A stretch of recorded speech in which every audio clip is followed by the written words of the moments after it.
Hello. हाँ प्यारे बच्चों नमस्कार। बच्चों एग्जाम वेदा परिवार में आपका स्वागत है। बच्चों हम अपनी प्रश्नावली के क्रम में चूंकि हल कर रहे थे प्रश्नावली 1.1 का कक्षा 10 के मैथ एनसीईआरटी और सीबीएसई बोर्ड पे आधारित ये बोथ जो हिंदी इंग्लिश दोनों बच्चों के लिए फायदेमंद बेटा। हमने कुछ प्रश्नों को हल कराया था बेटा, कुछ प्रश्न रह गए। प्रश्न नंबर 3 को हम देखते हैं। अब इसमें देखो बेटा कहा क्या गया है, ठीक है। तो find the LCM and HCF of the following integers by applying the prime factorisation method.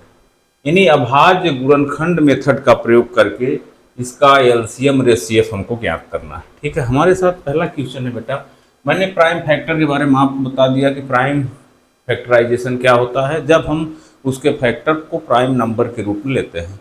Prime number मतलब अभाज्य संख्या, प्राइम नंबर माने अभाज्य संख्या। अभाज्य संख्याओं के बारे में बेटा हमने पहले भी बता दिया हूँ, आप भी बता देना चाहता हूँ आप लोग, ठीक है, कि प्राइम फैक्टर होते क्या है।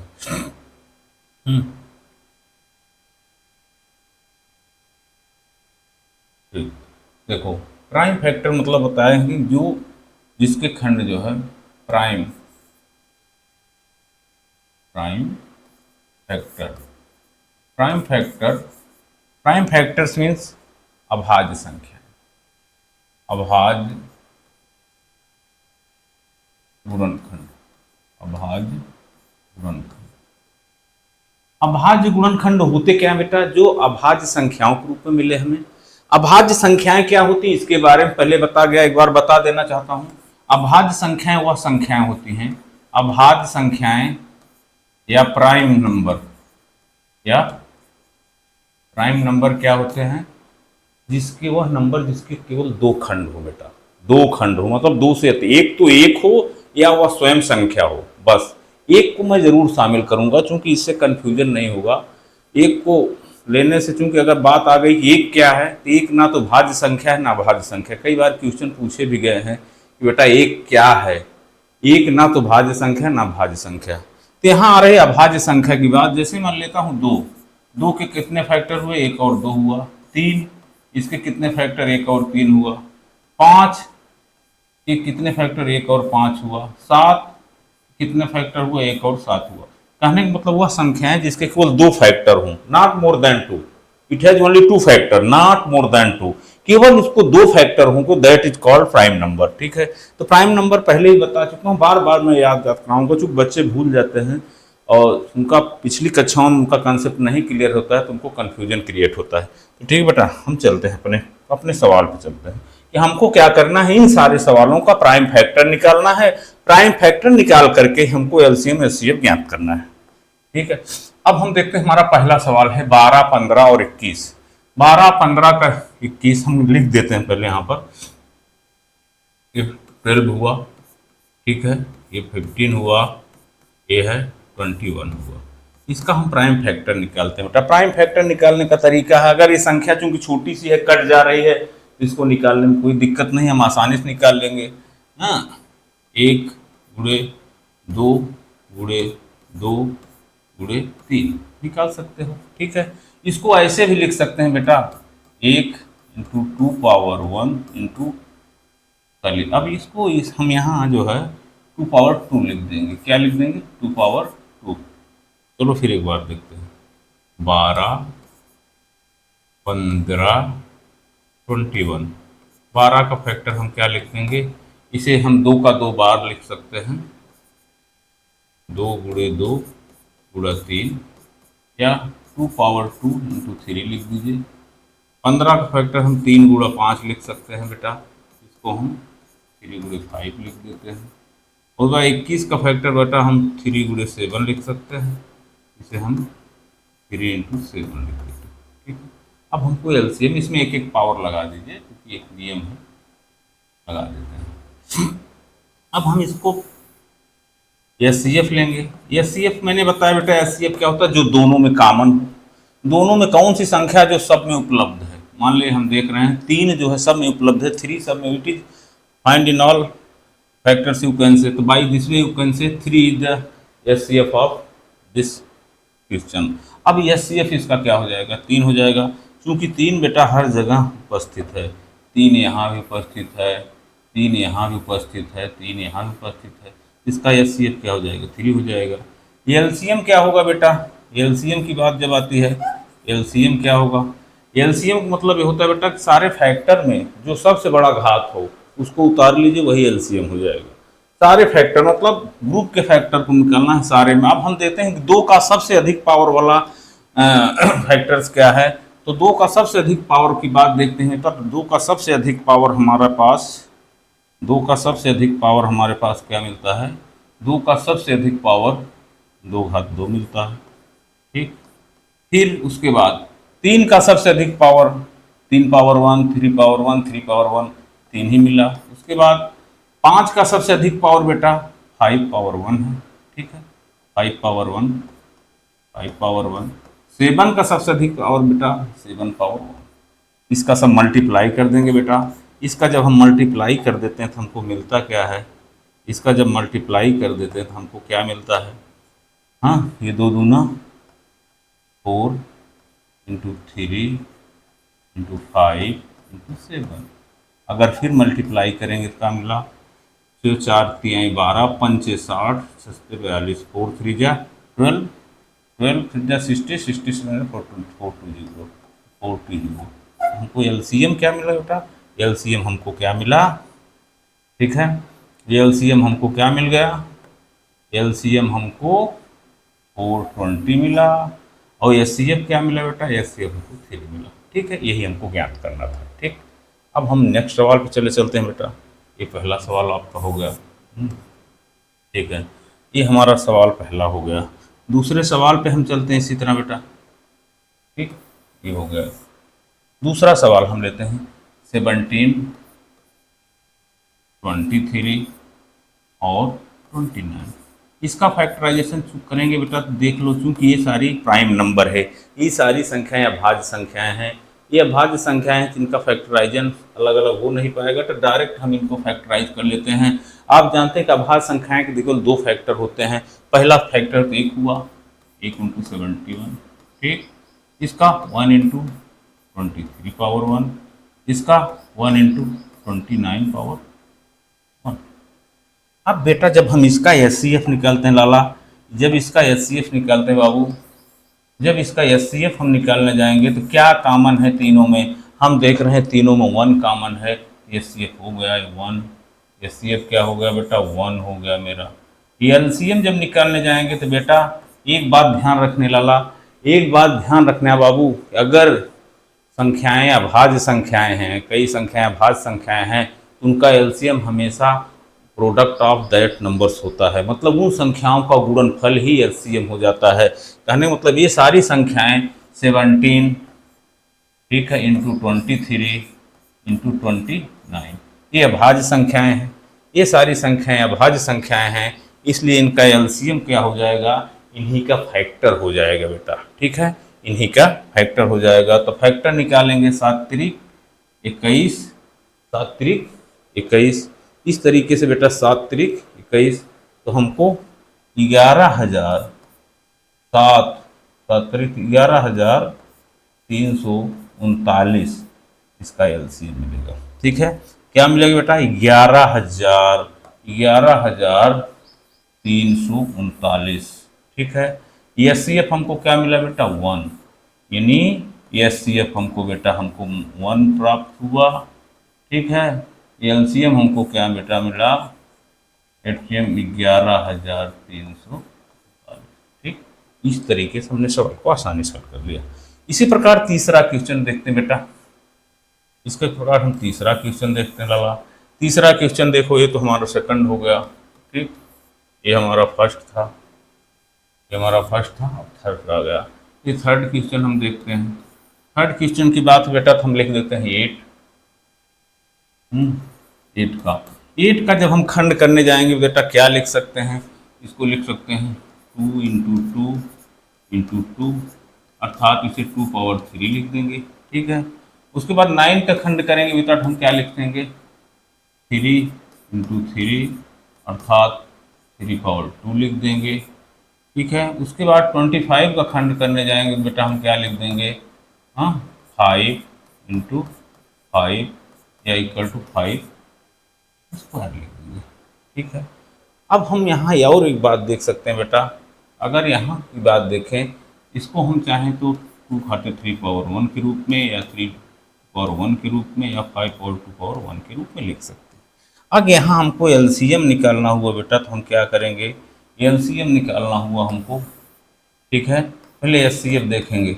एचसीएफ की बात जब आती बेटा, एचसीएफ क्या होगा, एचसीएफ क्या होगा, जो तीनों में कॉमन हो बेटा, जो तीनों में कॉमन हो। तो तीनों में कॉमन हमको क्या मिल रहा है, 1 1 1 तीनों मिल रहा है, एचसीएफ 1 हो गया।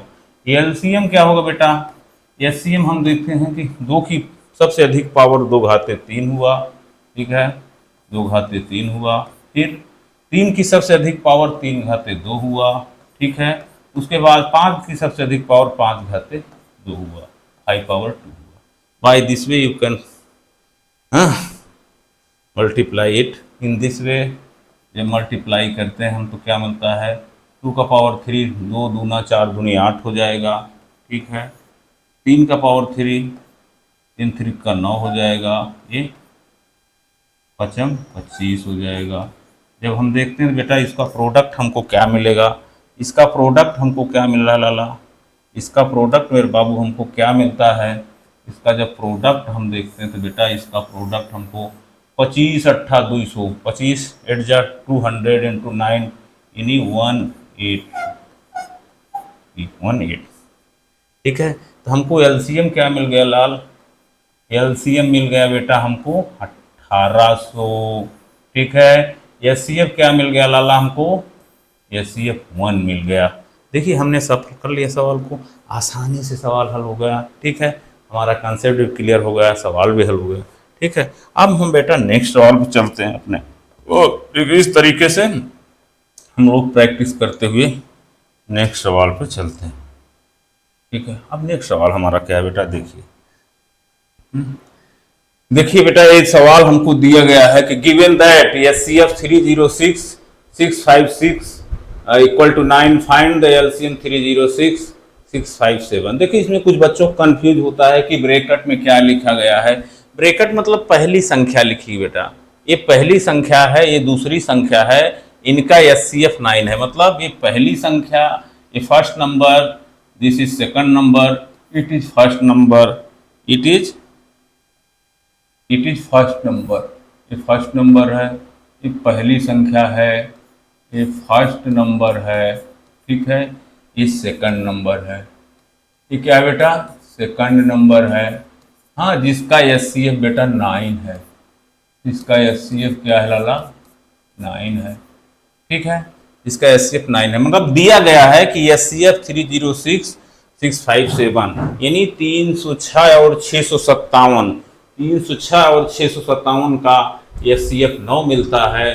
तो इसका एलसीएम ज्ञात करो, इस संख्या का हमको एलसीएम ज्ञात करना है। ठीक है, हम जानते हैं बेटा, हम बहुत पहले भी पढ़ चुके हैं, छोटी कक्षाओं से ही पढ़ते आ रहे हैं कि पहली संख्या गुणे दूसरी संख्या बराबर लघुत्तम समापवर्तक गुणे महत्तम समापवर्तक, या महत्तम समापवर्तक गुणे लघुत्तम समापवर्तक। यानी पहले हम पढ़ते आए हैं हाँ कि first number into second number equal to HCF गुणे एलसीएम। यानी फर्स्ट नंबर या पहली संख्या क्या करेंगे, या पहली संख्या गुणे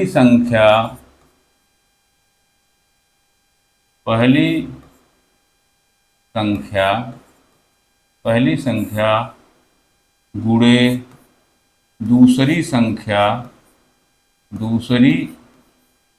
संख्या बराबर महत्तम समापवर्तक गुणे लघुत्तम समापवर्तक। ठीक है, दोबारा रिकॉर्ड कर रहे हैं, उसको बाद में वो करिएगा। ठीक है, हाँ, अब देखते हैं बेटा पहली संख्या हमको क्या मिली है। यहाँ पहली संख्या की बात यह आती है, पहली या फर्स्ट नंबर की बात आती है। तो फर्स्ट नंबर हमारे पास क्या मिला है बेटा, 306 मिला है, 306 मिला है। सेकंड नंबर का बात आता है बेटा, सेकंड नंबर या दूसरी संख्या की बात आती है बेटा, तो दूसरी संख्या हमारे पास क्या दी गई है, 657 दी गई है। तो हमको इसी को यहाँ पर अप्लाई कर देना है और उत्तर हमको मिल जाएगा। पहली संख्या हमने क्या लिखा, 306, या उसको इस तरफ से पलट दीजिए, 306 इंटू 657 इक्वल टू, हाँ महत्तम समापवर्तक क्या दिया गया है, 9 दिया गया है बेटा, 9 इंटू लघुत्तम समापवर्तक, ठीक, लघुत्तम समापवर्तक। अगर हम इसका पक्षांतर करेंगे बेटा तो लघुत्तम समापवर्तक जब निकालते जाओगे तो क्या हो जाएगा, 306 इंटू 657 अपॉन 9 हो जाएगा, अपॉन 9 हो जाएगा लाला। इस तरीके से हम आसानी से सवाल को हल कर रहे हैं। इसको काट देंगे, क्या हो जाएगा, 9 त्रिक 27, 27 3 9 चौक 36, ठीक है। हमको क्या मिला बेटा, 34 इंटू 657। जब इसका मल्टीप्लाई करेंगे बेटा, जब इसका मल्टीप्लाई करेंगे तो हमको क्या मिलेगा, 22,338। क्या मिला, 22,300, ठीक है, 22,338। क्योंकि हमने बार बार हल किया है, मुझे याद हो गया है। आप लोग गुणा कर लीजिएगा, वो आ जाएगा 22,338। हमारा लघुत्तम समापवर्तक या एलसीएम हमको क्या मिल गया लाला, एलसीएम हमको मिल गया, एलसीएम हमको क्या मिल गया, 22, हाँ या 22,338, ठीक है, 22,300।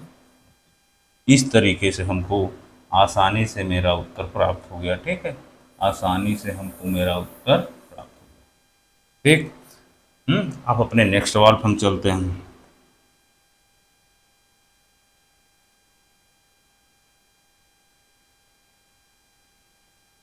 हाँ, बड़ा प्यारा सवाल, बड़ा कई बार परीक्षा में आया है, बच्चे कंफ्यूज हो जाते हैं कि आखिर ये कहना क्या चाहता है। देखिए, चेक वेदर 6 पावर n, यहाँ 6 पावर n थोड़ा मिस्टेक हुआ है बेटा, इसको हम आप सुधार कर लेते हैं, यहाँ मिस्टेक हुआ है।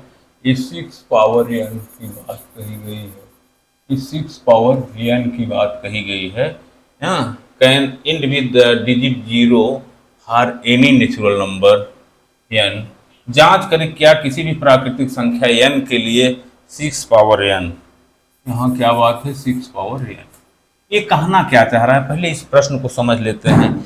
इस प्रश्न को, यहाँ जो बात आई बेटा 6 पावर n की, यहाँ बात जो आई 6 पावर n की, 6 पावर n की बात आई, 6 पावर n, यानी 6 पावर n के लिए क्या ये कभी 0 पे समाप्त हो सकता है, यानी 6 पावर n बराबर क्या रखते हैं, क्या 0 पे समाप्त हो सकता है, यानी सिद्ध करो कि क्या 6 पावर n 0 पे समाप्त हो सकता है, यानी n बराबर 0 रखें, n बराबर प्राकृतिक संख्या, नेचुरल नंबर की बात हो रही है, यहाँ नेचुरल नंबर की बात हो रही है कि n को बराबर हम एक नेचुरल नंबर रखते हैं, n के हम नेचुरल नंबर रखते हैं, यहाँ पर ये ध्यान रखना है। n को हम नेचुरल नंबर मान लें तो क्या n जो है उसका अंतिम संख्या 0 आ सकती है या उसकी यूनिट डिजिट 0 हो सकता है। कहने मतलब अगर इस प्रश्न में हम n बराबर 1 रख दें, सॉरी ठीक है, हम 6 पावर n है, यानी हम n बराबर कोई प्राकृतिक संख्या रख दें तो क्या उसका अंतिम अंक 0 आ जाएगा। कहने का मतलब अगर n बराबर 1 रख दें, प्राकृतिक संख्या किसे कहते हैं, मैंने बार बार बताया कि what is the natural number, the all counting number are natural number, यानी 1 से शुरू कर दीजिए, 1 2 3 4 5 6 7 इनफाइनाइट तक, ये सब नेचुरल नंबर होते हैं। तो कह रहा है कि n बराबर अगर नेचुरल नंबर रखें तो क्या ये वैल्यू का अंतिम अंक 0 आएगा कि नहीं, यानी लास्ट अंक 0 मिलेगा कि नहीं। हम देख लेते हैं बेटा, n बराबर 1 रख के देखते हैं बेटा, जब n बराबर 1 रखते देते हैं तो 6 बराबर 1 अर्थात 6 मिला, लास्ट में 0 आया नहीं आया। अगर n बराबर 2 रख के देते हैं बेटा, यदि n बराबर हम 2 रख दें n बराबर 2 रख दें तो देखते हैं क्या आ रहा है, 6 पावर n अर्थात 6 पावर 2 अर्थात 36 आ रहा है। जीरो मिला हमको? नहीं मिल रहा है जीरो। हाँ, या n बराबर 3 रख दें, देखो क्या जीरो मिलेगा। 6 पावर n बराबर 3 या 6 पावर 3, 6 छंग 36 छक्का 216 मिल रहा है, 216 मिल रहा है। कहने का मतलब बेटा n बराबर कोई भी नेचुरल नंबर रखा जा रहा है तो इसका मान जीरो लास्ट में नहीं आ रहा है। कहने का मतलब यहाँ देखो हमको 6 मिला, यहाँ हमको 6 मिला बेटा, यहाँ हमको क्या मिला, यहाँ 6 मिला है, यहाँ भी 6 मिला है, यहाँ भी 6 मिला है, यानी हमको जीरो नहीं मिल रहा है। तो कैसे जीरो आएगा? जीरो आने की एक शर्त है बेटा, अगर हम यहाँ इसका फैक्टराइजेशन करते हैं 6 का, 6 पावर n का बाद फैक्टराइजेशन करते हैं, इसको हम लिख सकते हैं 2 इंटू 3 पावर n लिखते हैं, यानी 6 का 6 को हम 2 मल्टीप्लाई बाई 3 लिख देंगे, 2 गुणा 3 लिख देंगे। लेकिन एक शर्त है, 2 गुणा 3 का मतलब यह है बेटा कि 2 के साथ, यदि 2 के साथ 5 आएगा तभी अंदर 10 हो जाएगा, अगर अंदर 10 हो जाएगा तभी लास्ट में जीरो आएगा।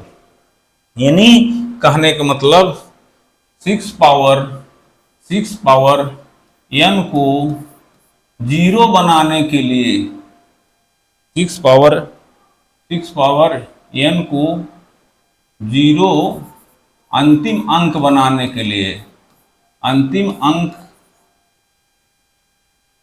या समाप्त होने के लिए, समाप्त होने के लिए, समाप्त होने के लिए, यानी 6 पावर n को जीरो अंतिम अंक के रूप में समाप्त होने के लिए 2 के साथ 5 का होना जरूरी है। 2 के साथ 5 का गुणा होना आवश्यक है, आवश्यक है। ठीक है, क्योंकि यहाँ 2 के साथ 3 का गुणा आ रहा है, 3 का गुणा आ रहा है, अतः यह जीरो पे नहीं समाप्त होगा, अतः यह जीरो पर नहीं समाप्त होगा,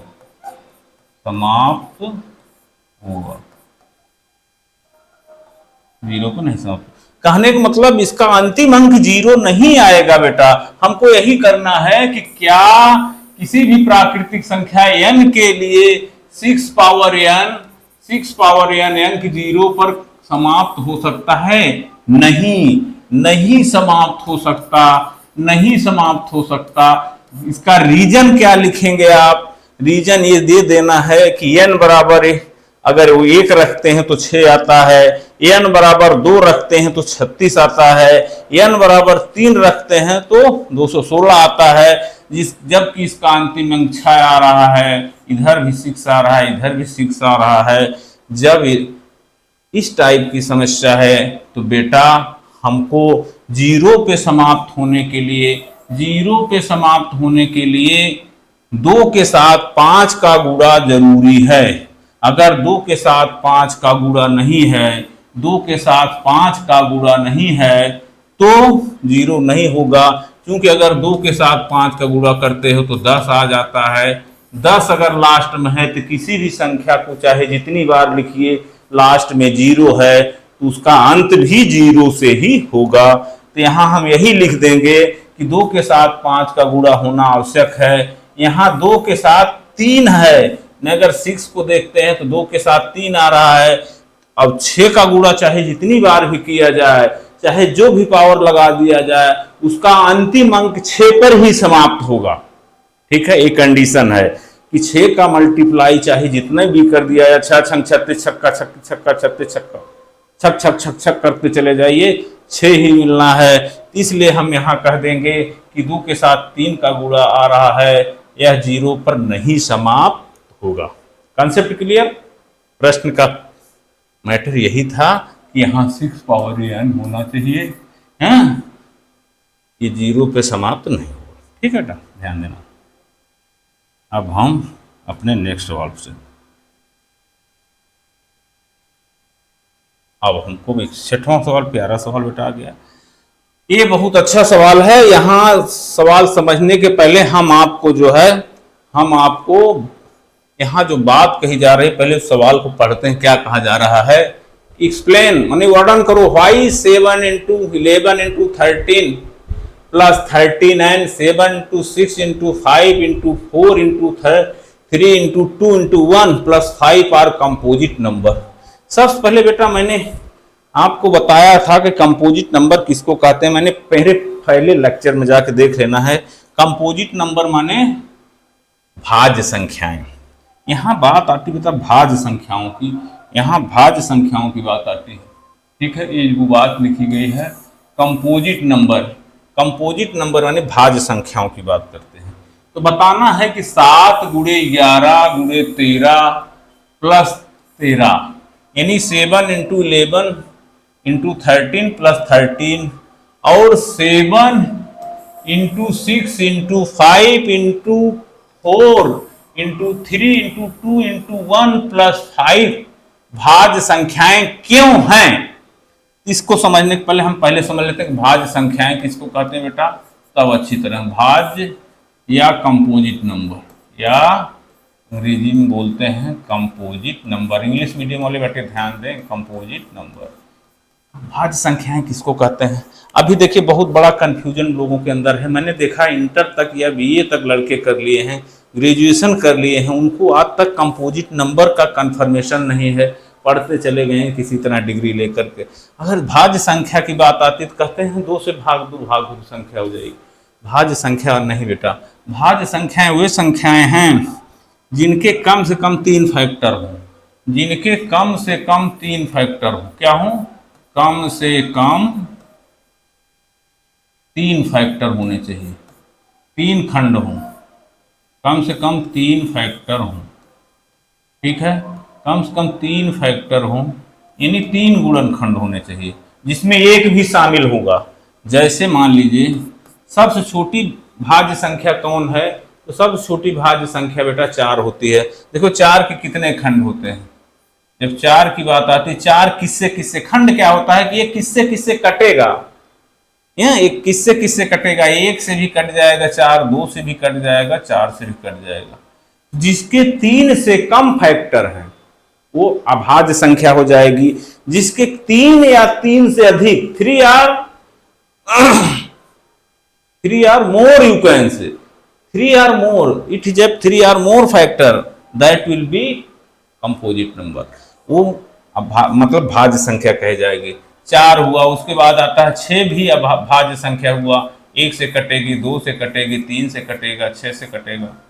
मतलब आपसे पूछा जाए कि सबसे छोटी भाज्य संख्या क्या होती है, तो सबसे छोटी भाज्य संख्या बेटा, सबसे छोटी भाज्य संख्या जो है, सबसे छोटी भाज्य संख्या हमको क्या मिलती है? तो सबसे छोटी भाज्य संख्या 4 मिलेगी। ठीक है, सबसे छोटी भाज्य संख्या क्या मिलेगी बेटा?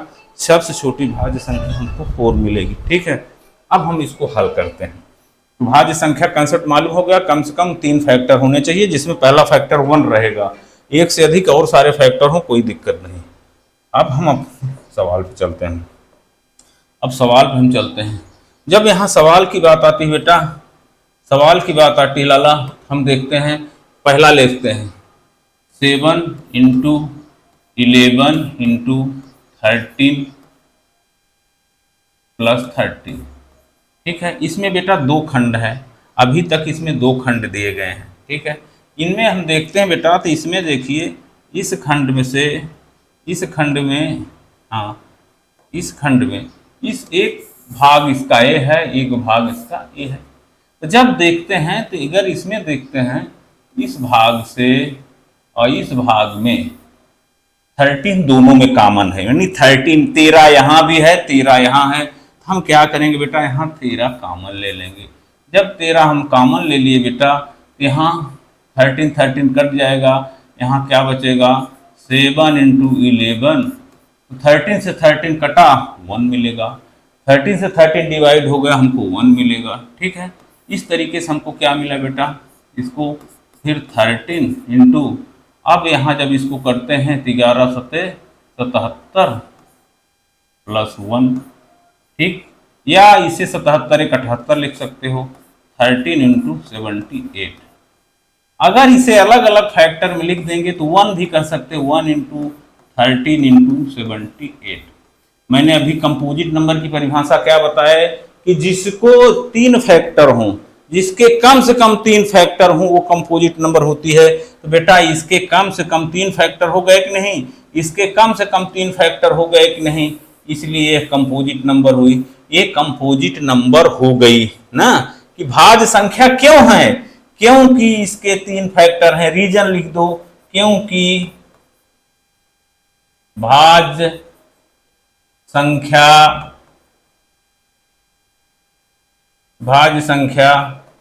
के कम से कम 3 फैक्टर होते हैं, 3 फैक्टर होते हैं। ठीक है, क्योंकि भाज्य संख्या के कम से कम 3 फैक्टर होते हैं जो कि इसके पास हैं, इसलिए यह भाज्य संख्या। ठीक है, अब दूसरे सवाल को हम बेटा इसी तरह हल कर लेते हैं। दूसरे सवाल को भी हम इसी तरह लाला हल करेंगे। आ जाओ मेरे लाला, ठीक है, आ जाओ इधर, देखो क्या होता है, 6 into 7 into 6 into 5 into 4 into 3 into 2 into 1 plus क्या है 5 है। ठीक है, इसी तरह उसको भी हम देखते हैं बेटा। अब यहाँ जब देखा जाता है लाला, जब देखा जाता है बेटा, यहाँ भी वही कंडीशन क्रिएट हो रही है। यहाँ इतना मिला के इसका एक पार्ट हो गया, इतना मिला के एक पार्ट हो गया। अब देखा जाए तो दोनों में 5 यहाँ कॉमन है, 5 यहाँ कॉमन है। जब 5 यहाँ भी कॉमन है, यहाँ भी कॉमन है, तो हम यहाँ बेटा 5 कॉमन ले लेते हैं। 5 जब कॉमन लिए हमको क्या मिला, 7 इंटू 6, 5 से 5 कट गया, यहाँ 4 इंटू 3 इंटू 2 इंटू 1 प्लस 1 मिला बेटा। ठीक, अगर हम इसको गुणा करते हैं बेटा, जब हम इसको गुणा करते हैं गुणा करते हैं तो बेटा हमको क्या मिलेगा, अगर हम इसको गुणा करते हैं गुणा करते हैं तो हमको क्या मिलता है बेटा, देखो 7 6 42, 4 3 12 दूनी 24, 1008।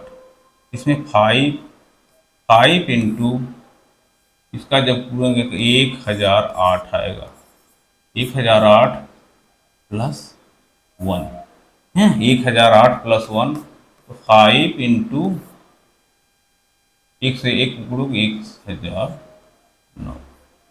अगर इसे अलग अलग फैक्टर के रूप में लिख सकें तो 1 इंटू 1 इंटू 5 इंटू 1009 लिख सकते हो। 1 इंटू 5 इंटू 1009 लिखा जा सकता है। It can be written in form of this, यानी it can be written in form of this. By this way you can say it has 3 or more than 3 factor. इसके 3 या 3 से अधिक फैक्टर हैं, so it will be composite number, इसलिए इसको composite number कहा जाएगा।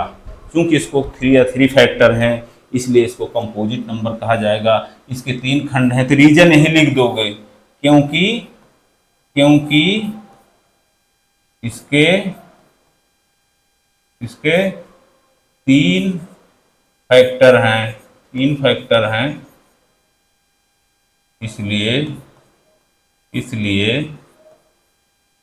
इसे भाज्य संख्या कहा जाएगा, भाज्य संख्या कहा जाएगा। इतना रीजन लिख देना बेटा। तो ये दोनों के बारे में हम कह सकते हैं कि ये दोनों क्या हैं, ये दोनों भाज्य संख्याएं हैं, क्योंकि इनके 3 या 3 से अधिक फैक्टर हैं। जब यहाँ देखते हो यहाँ भी वही कंडीशन अप्लाई होती है, यहाँ भी वही कंडीशन अप्लाई हो रही है, ठीक, यहाँ भी वही कंडीशन अप्लाई हो रही है ना। इसके 3 फैक्टर हैं, इसलिए कंपोजिट नंबर बेटा, ठीक है। देखिए अच्छा समझ में आ गया, कौन बच्चा समझ नहीं पाया होगा, ठीक है, कंदबुद्धि बच्चा जो होगा वही नहीं समझ पाया होगा, ठीक। अब हम नेक्स्ट सवाल पे चलते हैं अपने बेटा। हाँ, एक हमारा रिटर्न सवाल आ गया है, इसको जरा देखते हैं कि फिर देयर इज ए सर्कुलर पथ अराउंड ए स्पोर्ट फील्ड, यानी एक स्पोर्ट का ग्राउंड है, सर्कुलर पथ है, उस पे सर्कुलर ऐसे सॉरी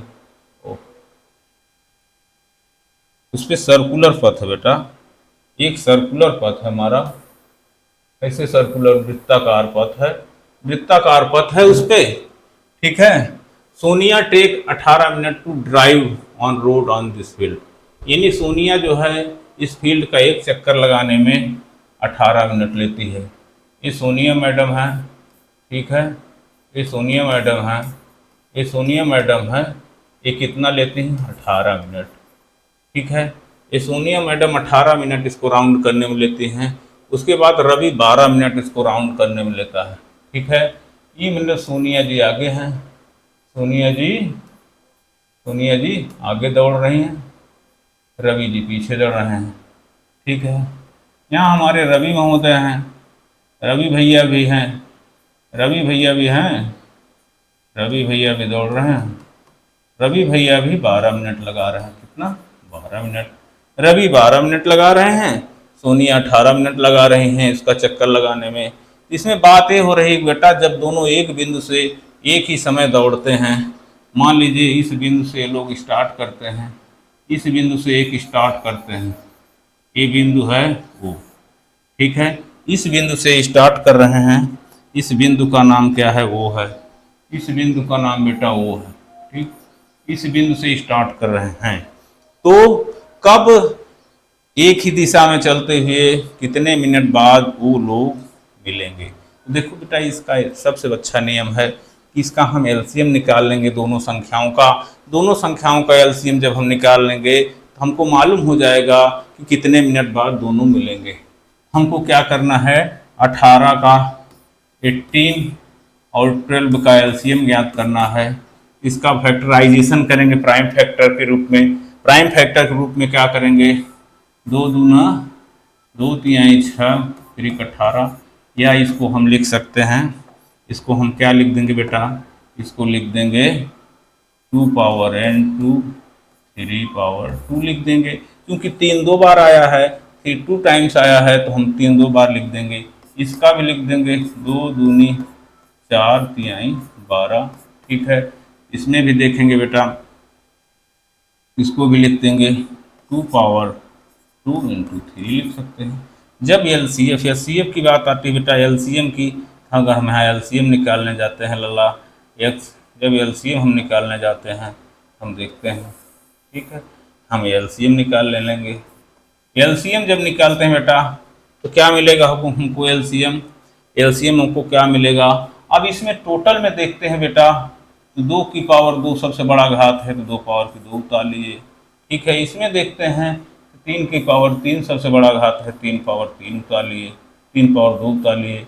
हमको अगर मल्टीप्लाई कर रहे हैं बेटा, तो मल्टीप्लाई कर रहे हैं तो हमको क्या मिलता है बेटा, जब मल्टीप्लाई कर रहे हैं तो हमको क्या मिलेगा, देख रहे हैं, 2 दूनी 4 इंटू 3 त्रिका 9, इन 9 चौक 36, यानी इसका एलसीएम हमको 36 मिनट मिला। यानी सोनिया और रवि एक बिंदु पर कितने मिनट बाद मिलेंगे, एक बिंदु पर, मान लीजिए इसे ही बिंदु है, दौड़ते दौड़ते लोग भागते भागते आएंगे, ये मिलन पॉइंट है, इसे मिलन पॉइंट बना दो। मिलन पॉइंट यानी कितनी देर बाद आएंगे, यहाँ से यहाँ तक 36 मिनट बाद यहाँ सोनिया भी पहुँच जाती है, यहाँ सोनिया मैडम भी पहुँच रहे हैं, ठीक, यहाँ सोनिया भी पहुँच रहे हैं, और यहाँ हमारे रवि महोदय पहुँच रहे हैं। इस तरीके से दोनों लोग यहाँ मिल जाते हैं, ये मीट पॉइंट हो जाता है। कितने मिनट बाद मिल रहे हैं, 36 मिनट बाद। हमारा उत्तर हो गया कि 36 मिनट बाद दोनों मिल जाएंगे, 36 मिनट बाद। ओके, ये मेरा आंसर हो गया, ये मेरा आंसर हो गया। ठीक है प्यारे बच्चों, आपने देखा प्रश्नावली 1.1 के सारे सवाल हम लोगों ने हल कर लिया। अभी आपके जितने एग्जाम्पल हैं उसका हर एक एग्जाम्पल का भी मैं एक वीडियो बनाऊंगा, वो भी हल हो जाएंगे। बार बार कई टाइप के क्वेश्चन आप करवाऊंगा। आपको किसी भी एंगल से क्वेश्चन पूछ लेता है कोई, तो उसका उत्तर देने के लिए चाहे जिस बोर्ड का हो, यूपी बोर्ड, सीबीएसई, आईसी और आपका बिहार बोर्ड हो, चाहे जो भी बोर्ड हो, उसके सारे प्रश्नों को आप हल कर सकते हैं रेशनल नंबर के। कंसेप्ट क्लियर होना चाहिए बेटा। हमारे सारे वीडियो देखिए और बार बार उसको देखिए, नहीं आए तो बार बार हम पे कमेंट करिए, पूछिए, हम उसको और आगे बताने का प्रयास करेंगे। थैंक यू, धन्यवाद। एग्जामवेदा परिवार में आपका बार बार स्वागत हुआ है। ठीक, अब अपनी कक्षा बेटा यहीं समाप्त।